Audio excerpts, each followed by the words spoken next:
The God of War 3 music production plan is pretty extensive. Today we're working at Skywalker Sound in Marin County. We're working with the San Francisco-based musicians from the San Francisco Symphony, the San Francisco Opera, who are phenomenal. We're really fortunate to be working with legendary engineer Leslie Ann Jones. Tim Davies has orchestrated everything, and he's conducting from the podium. That's pretty sweet. He really knows the music, and he really puts his all into interpreting what the composers are after. Really pointed, and give me that nice pop on the end of each group. Here it is.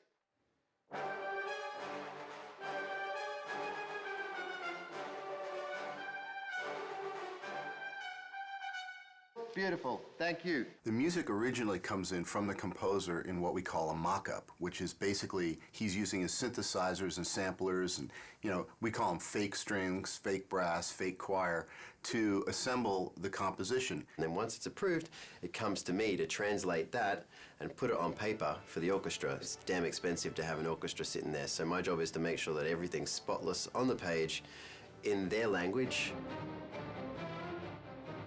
When dealing with an orchestra as a conductor, I think 75% of it is your rapport and how you can interact with the musicians, getting them to do what you want in a highly stressful situation, making it lighthearted enough that no one freaks out, but you got to keep it moving. Give me everything you've got on those crescendos at the end of each phrase.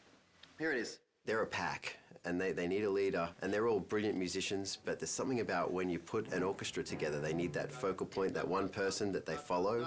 These are pretty nasty swells where you got the flutters and everything. Feel free, if it's going to be smoother, to hit the note and then start the flutter later. Okay, here we go.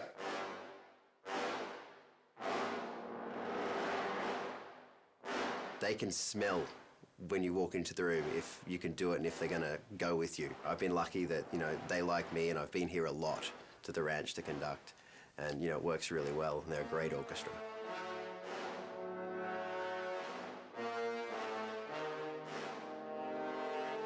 Originally on God of War 1, we had several composers, many of whom have remained with us through the God of War series. And the reason for this is not because one composer wouldn't necessarily be able to compose the whole score.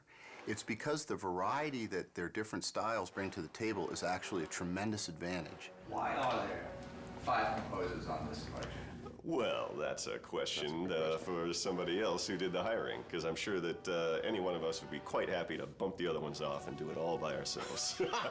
And a different alternate to that answer is the reason being is because each one of us actually have a very strong voice in how we write and approach music.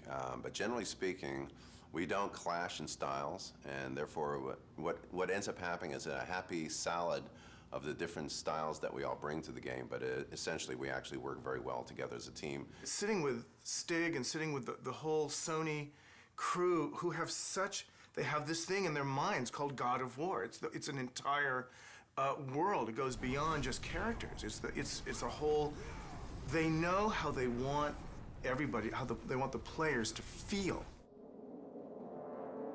I think what ties my music and your music and everybody else's music in is the fact that the great people at Sony, from Stig and down, is they know when it's wrong and they know when it's right. And even though we haven't heard each other's music, it ties together amazingly just because it's run through this filter, and the filter is God of War. Right.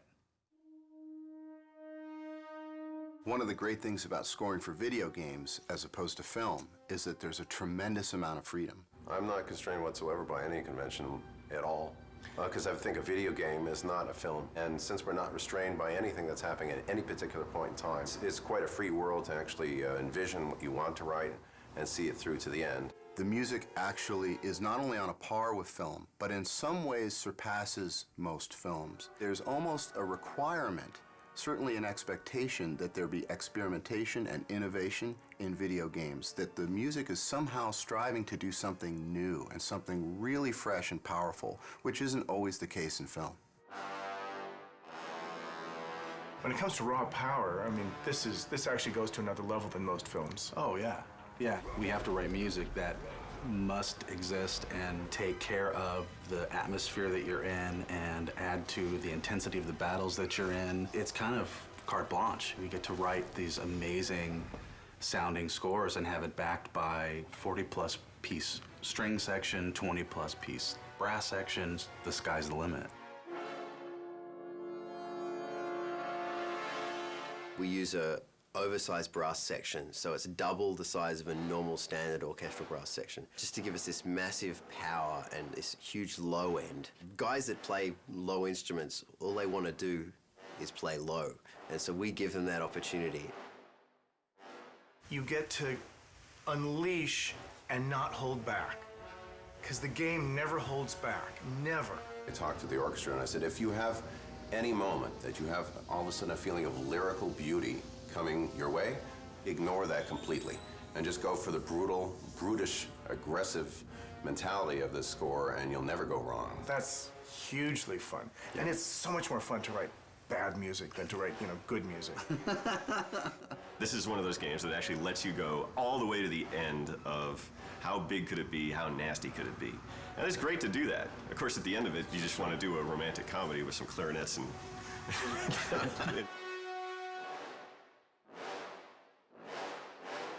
That was really good. At least as composers, we're being hired to do what we do, which is write melodic material, aggressive, edgy material that people remember. Think about when we went to go see your favorite movie as a kid, and you walk out humming the theme, and you want to buy the soundtrack because it's such a great part of the experience, and that's what we're trying to do.